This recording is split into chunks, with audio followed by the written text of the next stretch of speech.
Now, Reconstruction, Growth and Transformation, Building a New Inclusive Economy is a document that has been released by the ANC's Economic Transformation Committee on the revitalisation of the economy. Now, the document proposes interventions in creating jobs, stimulating growth and investment in South Africa. The paper suggests that funds be mobilised from a combination of public and private resources to finance these proposed interventions. And to this end, the ANC proposes changes to the Regulation 28 of the Pension Funds Act to enable access to funds so as to finance these economic growth proposals. Joining us now is Mr. Enoch Godongwana, who is the ANC's Head of Economic Transformation. Thank you so much and welcome to Morning Live. Thank you so much.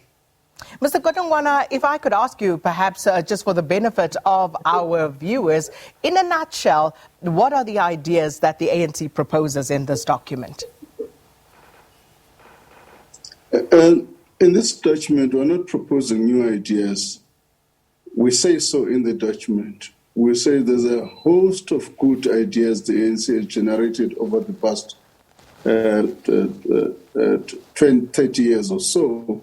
All that we've done, we've lifted from that document some of the practical measures that need to be implemented and said, given the current environment, the best option to lift this economy is to focus on infrastructure,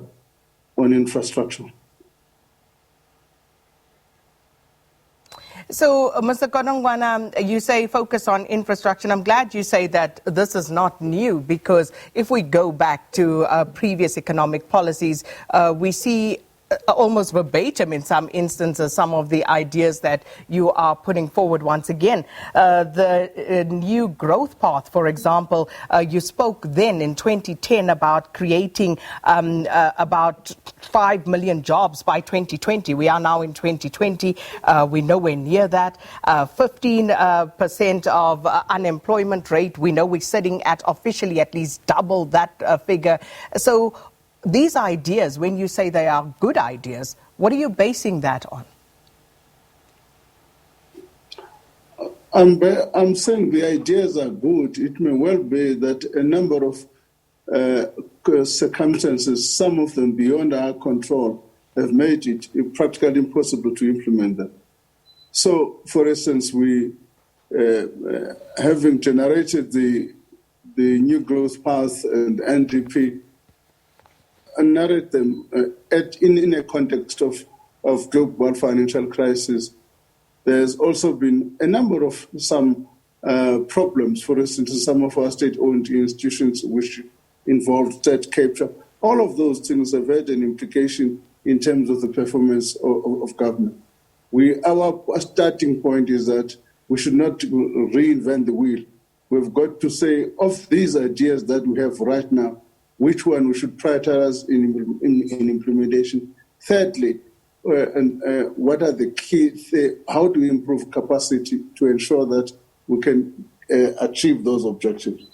You'll see in the document there's an emphasis on capacity development as well. But isn't it a bit of a misnomer then to classify these as good ideas when you haven't implemented them by your own admission? And secondly, by not having implemented them, you have no idea of gauging how good or poor they may be in practice. That's precisely the point. If you have not implemented them, you can't say they're bad. But you can't say they're good either. You cannot say they are good. That's why we've got to test them. Indeed, but then let's not say they are good, Mr. Godongwana. Let's say we haven't had an opportunity to implement these, and we would like to see where they can get us. We can't. It can be a subjective interpretation. From our standpoint, is that they are good, is that they need better capacity to implement them. Okay, give me an example of this. You yourself facilitated on the 23rd of April, the symposium, the presidential symposium. Among other things, in that meeting, there's a lot of commitment in practical implementation, including by multinational institutions pledging funds to invest into those programs. But There's a difference. There's a difference between 2009 and now in terms of focus on implementation, in terms of having mobilized people, in terms of having mobilized skills. So there's a complete different picture today. Explain to us practically, what is the difference between then and now? When you talk about the skills, when you talk about the people, how are they different? The difference is the following. In the symposium which you were part of, we were given practical projects that have gone into feasibility, that are ready for implementation. That's the first point. The second point, in that meeting, there were commitments by multinational institutions to participate in funding those practical projects. So we're talking about not a pie in the sky, but about detailed implementation which has already been worked out. So, again, I will say, it's not new from what you've always mooted as the governing party. We've heard all of these things before, almost to the letter, Mr. Godongwana, and as they say, the proof of the pudding is in the eating. So we'll have to see all of these things come to fruition for us to be able to actually monitor whether they are in fact good or bad policy ideas. You will recall that one of the interesting capacities we've created in the presidency is Infrastructure South Africa, which is headed by Dr. Ramkhopa. That's a practical situation where we said, in order to give to this effect to this thing, let's have focused capacity. What Dr. Ramkhopa has done was to mobilize skills both in the private sector and international to help construct and implement a project. So we're talking about what has been done practically. I'll take you back to 2010. President Jacob Zuma in his State of the Nation address talking about the new growth path. There's absolutely every point in talking about it, Mr. Godongwana, because we've been here before. During that time, it was mooted. Infrastructure development, agriculture, mining, manufacturing, and the green economy, along with tourism, that would be some of the key priorities. This document that you're talking to right now mentions the exact same areas. So why isn't it worth looking at again? No, let me just say, you're not prepared to listen to me. I don't know what can I do in order to convince you to listen to me. I said the conditions and the capacity we've developed now to implement them is there. Secondly, we're talking about projects that are ready for implementation. Thirdly, funding has been mobilized to give effect to them. So the conditions are different. You take me back to 2010. So are you therefore saying that all the previous policy ideas, from RDP to GEAR to ASGISA to the new growth path to the NDP, you never practically moved on the actual conditions and the resources that would be needed to implement those ideas, and this is the first time that this is now going to happen? Let me just say, negativity is not the best way of handling this issue. You can't say between 1994 to date, there's never been a massive growth in this economy. Between 2000 and 2008, this economy grew on average about 3.8%. In the last 2 of the years of that period, it was already recording 5%. You can't say, therefore, throughout that period, there's never been any implementation. Coupled to that, there's been the global crisis from and which is a condition outside our control. Of course, we've had our mistakes, which I've admitted, including the state capture, which has impacted on the delivery. And I never said that there was no growth. It is common knowledge that there was macroeconomic stability at that stage, Mr. Godongwana. Nobody is disputing that. No, Sakina, no. Sakina, you can't say they've never been implemented, all of them. The fact that there was growth, it means we did give effect to some of them. So some intervening disturbances or shocks impacted on that project. So what lessons have you learned from those shocks that happened, that disturbed these programs? Because we're sitting with a massive disruption now in the form of COVID-19. So how are we going to move forward with all of these disruptions in place? Again, COVID-19 is a disruption because what it does, it undermines the very instruments economists normally use. It's both on the supply and demand side. It has caused some shocks. And therefore, it's an environment which is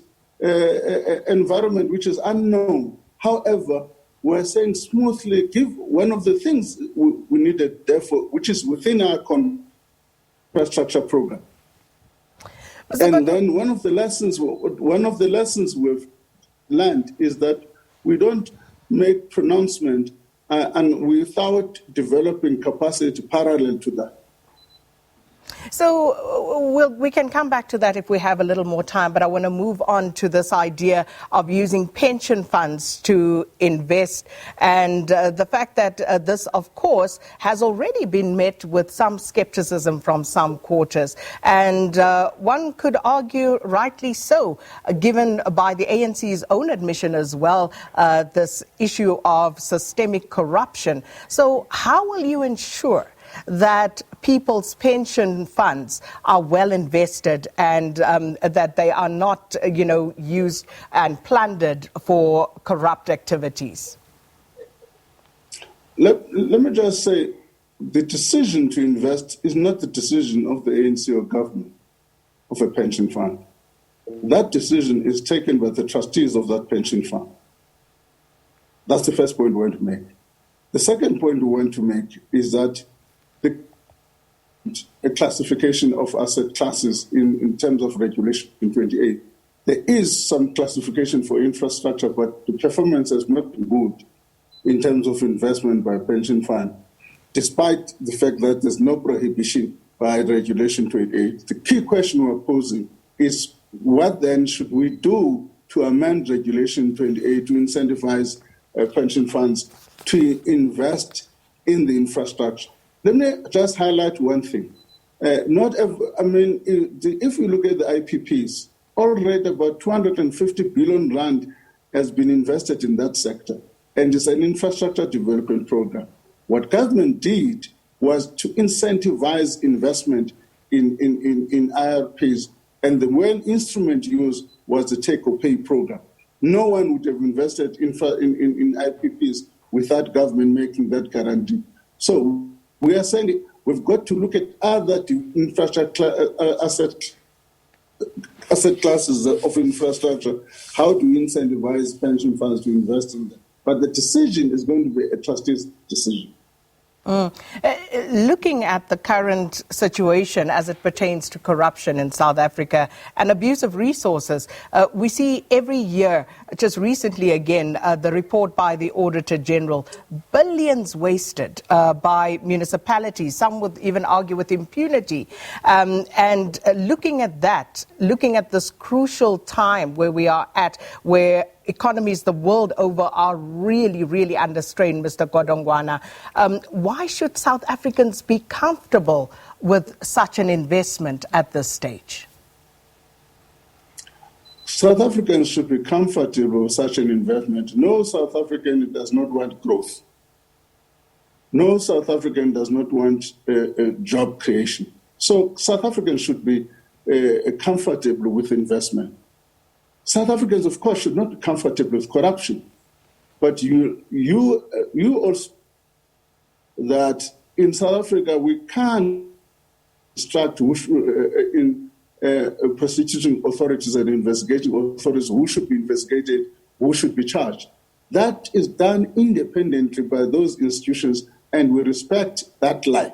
Thirdly, we accept that those institutions, I must accept, they've not been free from corruption. Those institutions were also, to some extent, destroyed. What you should acknowledge is that one of the things President Ramaphosa did when he took over was to focus on rebuilding those institutions in order for them to be able to bite. And now you can see they're beginning to bite. Mr. Kotongwana, we're running out of time, but I have to ask you this. The document also says that this framework will promote investment in key productive sectors. As I mentioned earlier, they've been spoken about before: agriculture, manufacturing, mining, tourism, among others. The thing here is, once again, and I see many people asking me the question, with regard to what is new in terms of those projects right now, are you able to outline those for the public? Let me just say, if we're having consensus that the infrastructure program is going to be achievable, then construction will have a multiplier effect in other sectors. Let me give you an example. If you look at what is called the industry called SIFSA, Engineering and Allied Industries, if you look at their report, 40% of their production is consumed by construction. What that means is that if we push this program, the multiplier effects in other sectors of the economy. But what we are saying in the document, we should be careful so that we should not suck imports. We should develop our own industries that are critical for the infrastructure development. So we are going to have to leave it there. I have many more questions, but we'll have to make more time in the future. Mr. Kotongwana, thanks for your time. Enoch Kotongwana is the ANC's head of economic transformation, discussing the party's paper on revitalizing and creating an inclusive economy. So certainly we will be keeping an eye on this and hopefully be able to monitor and evaluate at this stage what this particular proposal brings about. Not much new, as Mr. Kotongwana himself says. A lot of this has been mooted before, but we'll see how it actually plays out. That brings us up to 7 o'clock. Time for news with Leanne.